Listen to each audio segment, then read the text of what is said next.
अस्सलाम वालेकुम। इलेक्शन हो गए हैं, हुकूमतें बन गई हैं। खैबर पख्तूनख्वा के अंदर जो सुन्नी इत्तेहाद काउंसिल वालों को, पीटीआई वालों को जो एक दफ़ा और मौका मिला है हुकूमत बनाने का, उन्होंने हुकूमत कैसे करनी है उसका फार्मूला सामने आ गया। गंडापुर की हुकूमत का फार्मूला सामने आ गया है। वो फार्मूला मैं आपके सामने रख देती हूँ। इसने सबके तोते उड़ा दिए हैं, सबके होश उड़ गए हैं, सबके रंग फाक हो गए हैं। आप भी सुने, आपके भी जो रंग ढंग है वो बदल जाएंगे ये सुनने के बाद। मैं आपको गारंटी से कह रही हूँ कि आप लोगों भी हैरान और परेशान हो जाएंगे कि भाई ये कौन सी मैनेजमेंट है, कौन सा फॉर्मूला है। खैबर पख्तूनख्वा की आवाम ने एक ही जमात को खैबर पख्तूनख्वा के अंदर मुसलसल कंसेक्यूटिवली तीसरी बार मैंडेट दे करके एक रिकॉर्ड कायम किया। ये तारीख रकम हो चुकी है, ठीक है, इसमें किसी को कोई शक नहीं है। ना पीटीआई को वोट करने वालों को इसमें शक है, ना नून लीग को कोई शक है, ना पीपल्स पार्टी को शक है, ना मुझे शक है, ना खान साहब को शक है, ना गंडापुर साहब को शक है। अब खैबर पख्तूनख्वा की आवाम की इमरान खान साहब के साथ इतनी मोहब्बत है। देखें, आवाम को इज्जत देनी चाहिए और मैं तो वैसे ही वोट को इज्जत में यकीन रखती हूँ। ये नारा बेशक नून लीग ने लगाया था, लेकिन हम वाकई जेन्युइनली वो लोग हैं जो कि हम जमहूरियत में लोगों को हम इज्जत देते हैं कि भाई जो लोग कह रहे हैं majority is authority, whatever people are saying, हमें उसके साथ जाना चाहिए। तो खैबर पख्तूनख्वा की आवाम ने जो इमरान खान साहब से अंधाधुन मोहब्बत की और एक मिसाल कायम की, वो किसी से ढकी छुपी नहीं है। मगर बदले में इमरान खान साहब खैबर पख्तूनख्वा के लोगों को भी, उन लोगों को जो बार बार वोट कर रहे हैं खान के लिए, जो बार बार वोट कर रहे हैं इमरान खान साहब के लिए, पीटीआई के लिए, सुन्नी इत्तेहाद वालों, मतलब सुन्नी इत्तेहाद तो चले बाद में बन गई ना, वो पीटीआई वालों के लिए जो वोट कर रहे हैं, इमरान खान हर बार उनसे जो है सलूक सौतेलों वाला कर रहे हैं। इमरान खान साहब खैबर पख्तूनख्वा के सगे नहीं हैं। मुझे पता है कि केपीके की आवाम को ये बात बहुत बुरी लग रही होगी, केपीके की आवाम को मैं भी बहुत बुरी लग रही होंगी, उनको इस वक्त मेरी शक्ल भी पसंद नहीं आ रही होगी, मेरे अल्फाज भी उनको पसंद नहीं आ रहे होंगे, मगर ये सच है। एक नहीं, दो नहीं, 3 बार एक हैट्रिक बनाई है और ये आवाम की वजह से बनाई है। लेकिन इसके बावजूद इमरान खान साहब खैबर पख्तूनख्वा की आवाम के साथ लॉयल नहीं है। पहली बार जब इलेक्शन हुए पीटीआई जिसमें उन्होंने एक्टिवली पार्टिसिपेट किया, तो परवेज़ खटक साहब को इमरान खान साहब ने वज़ीर आला बना दिया, जिसने बहुत एक सिंपल पॉलिसी फॉलो की। और परवेज़ खटक साहब की पॉलिसी थी माल बनाओ और चलता बनो। उन्होंने खूब माल बनाया खैबर पख्तूनख्वा में हुकूमत में जब वो चीफ मिनिस्टर बने, और फिर चलते बने। दूसरी दफ़ा जब इलेक्शन हुआ तो पता नहीं कहाँ से, मुझे तो उससे पहले महमूद खान साहब का इतना कोई पता भी नहीं था, लेकिन इमरान खान साहब पता नहीं ये हीरा कहाँ से तलाश करके लाए जिनका नाम था महमूद खान साहब। उन महमूद खान साहब को ढूंढ कर जो रहे सही, जो खैबर पख्तूनख्वा के अंदर काम रह गए थे, या जो रही सही थोड़ी बहुत रह गया था सूबे के अंदर कुछ, वो बेड़ा गर्क करने के लिए महमूद खान साहब को ले आए। नतीजा वही निकला, माल बनाया और पार्टी को लात मारकर ये जा वो जा। किधर है महमूद खान, किधर है परवेज़ खटक, बताए ना मुझे। माल बना बना के लंबियां रकमा लुटियां तो इधर उधर हो गए। अच्छा, दोनों अदवार में करप्शन से पीटीआई के लोग खरबपति बने। ये बात मैं नहीं कह रही, ये बात नहीं, ये बात बीनर सलीम नहीं कह रही, ये बात शाहजेब खानजादा भी नहीं कह रहा, ये बात जियो भी नहीं कह रहा, ये बात एयर वाई तो खैर कभी भी नहीं कहेगा, ये बात कोई टीवी चैनल नहीं कह रहा। ये गवाही खुद शेर अफजल मरवत साहब, the star boy, the poster boy of Pakistan Tehreek Insaf, ये वो दे रहे हैं कि खरबपति बने। अरबपति तो छोड़ दें भाई, खरबपति बने हैं ये सारे लोग, सूबे को लूट लूट के 2 नंबरियां करके। अब तीसरा मौका मिला इनको। अब ऐसे में होना तो ये चाहिए था कि खैबर पख्तूनख्वा की लाजवाल मोहब्बतों की, बेलौस मोहब्बतों की जो रिटर्न था, जो जवाब था, वो ऐसा होता कि इस दफ़ा खैबर पख्तूनख्वा के अंदर एक प्रोग्रेसिव, एक लिबरल, एक एक्सेप्टेबल फेस, एक ऐसा शख्स जो आइन और कानून का शऊर रखता हो, वैसा इंसान वज़ीर आला बनाकर लगा दिया जाता। मगर क्योंकि फ़ैसला इमरान खान ने करना था, और जब कोई फ़ैसला इमरान खान ने करना होता है तो वो हर फ़ैसला फ़ौज को सोच कर करते हैं। इस्टेब्लिशमेंट के बुग़्ज़ में कि ऐसी की तैसी फ़ौजियों को इससे प्रॉब्लम है, मैं चुन चुन कर वो बंदे लगाऊंगा। तो भाई अली अमीन गंडापुर को वज़ीर आला बनाकर सिर्फ इदारों से ही नहीं बल्कि सूबे की, खैबर पख्तूनख्वा की आवाम से भी दुश्मनी निकाली। अगर आप ये गौर से बैठ करके सोचेंगे ना तो इमरान खान साहब किसी के सगे नहीं है। इन्होंने खैबर पख्तूनख्वा के लोगों के साथ भी दुश्मनी निकाली, अपनी खुन्नस निकाली, अपना स्कोर सेटल किया है कि इनको क्या पता है, ये तो खान खंबे को भी खड़ा करेगा तो वोट दे देगा। ये बात नहीं है। खैबर पख्तूनख्वा की जो आवाम है वो आपसे प्यार करती है इमरान खान साहब, और आप इनके प्यार को मिसयूज़ करते हैं, यूज़ एंड मिसयूज़ करते हैं, अब्यूज़ करते हैं इनको। अच्छा जी, अली अमीन गंडापुर माजी में भी कोई ढंग की बात तो करते नहीं थे।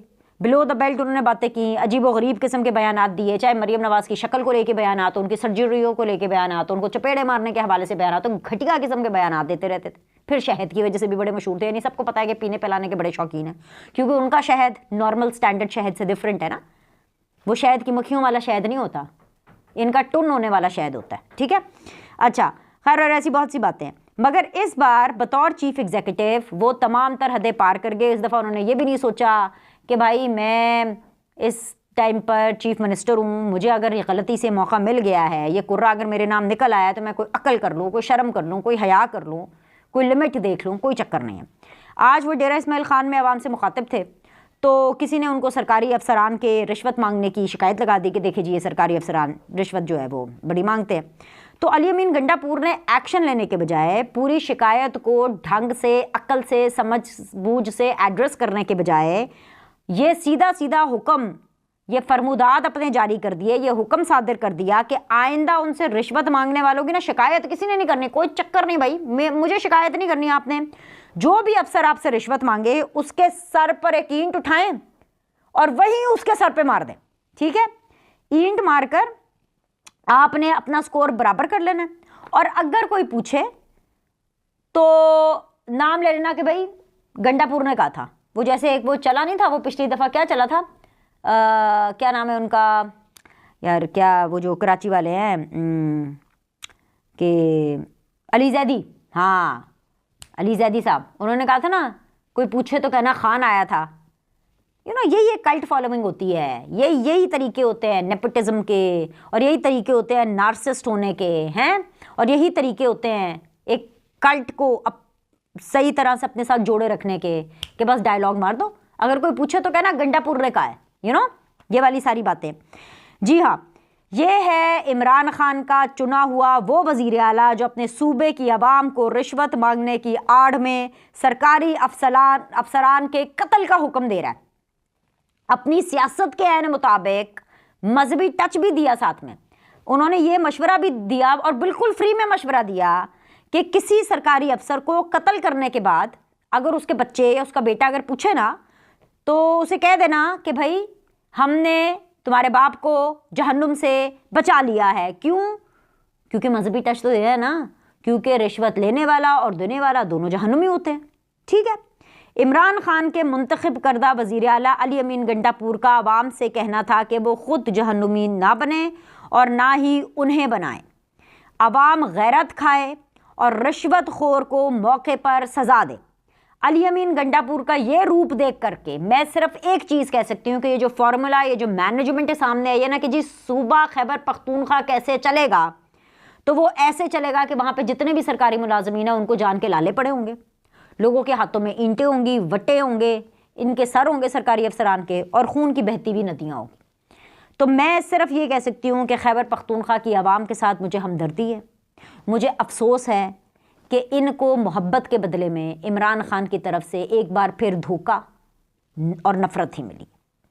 और साथ ही साथ मैं सिर्फ खैबर पख्तूनख्वा के अवाम को ये कह सकती हूँ कि आज आपको पंजाब वालों के ऊपर बड़ा रश्क आ रहा होगा, क्योंकि पंजाब के अंदर जो मरीम नवाज़ हैं वो आवाम की फलाह व बहबूद के लिए अवामी जो तर्ज अपनाए में हैं, एटलीस्ट दिखने में तो अवामी लग रहे हैं ना, ये तो बाद में 1-2 साल के बाद ही पता चलेगा कि क्या किया मरीम नवाज़ ने, लेकिन अभी तक नज़र आ रही हैं, अवाम के साथ इंगेज कर रही हैं, और वो अवाम की फलाह और तरक्की के लिए आए रोज़ नए नए मंसूबों का ऐलान कर रही हैं। और अगर खैबर पख्तूनख्वा में देखें, एक ही मुल्क का ये जो दूसरा सूबा है, एक सूबे में अवामी काम फलाह बहबूद की अनाउंसमेंट्स हो रही हैं, ये मनसूबा अवाम के लिए, फलाना मनसूबा अवाम के लिए, टिंगड़ा मनसूबा अवाम के लिए पंजाब में, और खैबर पख्तूनख्वा के अंदर कत्ले आम के ये मंसूबे बनाए जा रहे हैं। तो मैं तो यही कहूँगी कि अली अमीन गंडापुर साहब ये जो इंस्ट्रक्शंस दे रहे हैं, क्या कोई मुल्क का चीफ एग्जीक्यूटिव आवाम को ये खुली छूट दे सकता है आइन और कानून को साइड पे करके कि जाओ जाके मार दो, सर फाड़ो, खून के फवारे निकल आए सर से, टांके लग जाए, उबले बन जाए सर में, आइन कानून को फॉलो ना करना। क्या जो खैबर पख्तूनख्वा के अंदर जो सरकारी अफसरान है, क्या उनको लाइफ थ्रेट नहीं हो गया इसके बाद? क्या ये इंसाइट करना, इश्तिहार दिलाना, वायलेंस फैलाना, क्या ये उसके ज़ुमरे में नहीं आता? ये कोई होश में और सही दिमाग वाला शख्स तो नहीं कर सकता। तो ये भाई बॉस कोई मसला है। अली अमीन गंडापुर पागल हो गए हैं, उनके दिमाग का ये मेजर मसला है। इनका ना दिमागी चेकअप बिल्कुल होना चाहिए, क्योंकि कोई सेहतमंद दिमाग, कोई हेल्दी माइंड ये बात तो नहीं कर सकता, ये बात तो किसी सूरत नहीं कर सकता। एक तरफ ये है, दूसरी तरफ अब गंडापुर साहब की बात हुई है तो ऐसा तो हो नहीं सकता कि उनके लीडर की बात ना हो। इमरान खान साहब ने सहाफ़ियों से बात की है, बातें तो खैर उन्होंने काफ़ी लंबी चौड़ी की हैं, सारी तो मैंने इस वीडियो में नहीं करनी, लेकिन कुछ बातें मैं आपके सामने रख देती हूँ। उन्होंने सीधा सीधा पेशगोई कर दी है। आज इमरान खान साहब के अंदर शेख रशीद की रूह आ गई थी और उन्होंने सीधा सीधा प्रोडिक्शन की है कि ये शहबाज शरीफ जो है ना, ये 6 महीने के बाद फारिग है, ये हुकूमत 6 महीने चलेगी और इमरान खान को इस चीज़ का इंतज़ार है। उन्होंने कहा है सहाफ़ियों से बात करते हुए कि ये हुकूमत 6 महीने के बाद फारिग हो जाएगी, इनके पल्ले कुछ नहीं है, क्योंकि इतनी महंगाई हो जानी है, इतनी टेरेबल सूरत हाल हो जानी है। और इस वक्त जो शरीफ है ना, वो फंस गए। क्या लफ्ज़ इस्तेमाल किया इमरान खान साहब ने कि शरीफ फंस गए हैं, क्योंकि अगर बूट को छोड़ते हैं तो सियासत ख़त्म होती है। और इमरान खान ने यह भी प्रेडिक्शन की है कि नवाज शरीफ अब भागेंगे और वो इंतज़ार में है। उन्होंने सहाफ़ियों से कहा है कि मैं इंतज़ार में हूँ, मैं देखना चाहता हूँ कि अब नवाज शरीफ कब भागता है, कैसे भागता है। सो वो नवाज शरीफ के भागने का इंतज़ार कर रहे हैं। इसके साथ एक बड़ी उन्होंने मज़े की बात की आरिफ अलवी के हवाले से। उनसे पूछा गया कि अलवी साहब से आप नाराज़ हैं, तो उन्होंने कहा नहीं मैंने आरिफ अलवी से क्या नाराज़ होना है, उसने तो पूरी कोशिश की, लेकिन क्योंकि मेरे नाम पर कांटा था, यानी फ़ौज ने मेरे नाम पर कांटा लगाया हुआ था, तो इस वजह से बात बनी नहीं, वरना आरिफ अलवी ने तो बहुत ज़्यादा कोशिश की। और उन्होंने इस बात को एग्री किया इमरान खान साहब ने कि हाँ, हमने IMF को कहा था कि जब तक सियासी इस्तेकाम ना आए मुल्क में, आपने तब तक कर्जा नहीं देना। यानी उन्होंने इस बात को डिनाई नहीं किया। उन्होंने कहा कि हमने कहा IMF को कि बिल्कुल आपने कर्जा नहीं देना, क्योंकि अगर पाकिस्तान में सियासी इस्तेकाम ना आया तो ये तो कर्जा आवाम तक पहुंचना ही नहीं है, ये तो इन्हीं लोगों ने खाजना है। इमरान खान साहब अपने एक्सपीरियंस से बात कर रहे थे ना, क्योंकि मेरे ख्याल से जो इनके टाइम पर IMF से कर्जे लिए थे, उन कर्जों को तो और उस पूरे प्रोग्राम को तो इमरान खान साहब साबुताज करके चले गए। याद है ना, जाते जाते क्या कह के गए थे, इसकी भी कीमत कम, उसकी भी कीमत कम। पहले खुद ही मुआहदे किए, खुद ही कीमतें बढ़ाई। जब देखा कि अरे भाई बहुत ज़्यादा पैसे बढ़ गए और अब तो हुकूमत भी नहीं बची, और अब तो भाजपा के साथ दोस्ती भी नहीं बची, और जनरल फैज़ के साथ भी मैं कुछ नहीं अपनी वफा कर पाया, तो अभी क्या करें, तो जाते जाते वोट ऑफ नो कॉन्फिडेंस के टाइम के ऊपर साबुताज कर गए उस मुआहदे को। तो ये अपने एक्सपीरियंस से बोल रहे होंगे ना, क्योंकि इनको भी एक्सपीरियंस होगा कि IMF से जो कर्जे आते हैं वो कैसे कैसे खाए जाते हैं और कैसे कैसे आवाम पर नहीं लगाए जाते, और बदले में जो पाकिस्तान की आवाम है वो उनको भरती चली जाती है सूद समेत, और ऐसे होती है कि जी वो कभी कर्जे उतरते नहीं हैं। तो भाई ये सारे आज के दिन के मामलात थे। इसके अलावा और बहुत सी बातें हैं, लेकिन उसके लिए आपको अगली वीडियो देखनी है। अभी के लिए इतना ही। लाइक करें, सब्सक्राइब करें। आपसे अगली वीडियो में मिलते हैं।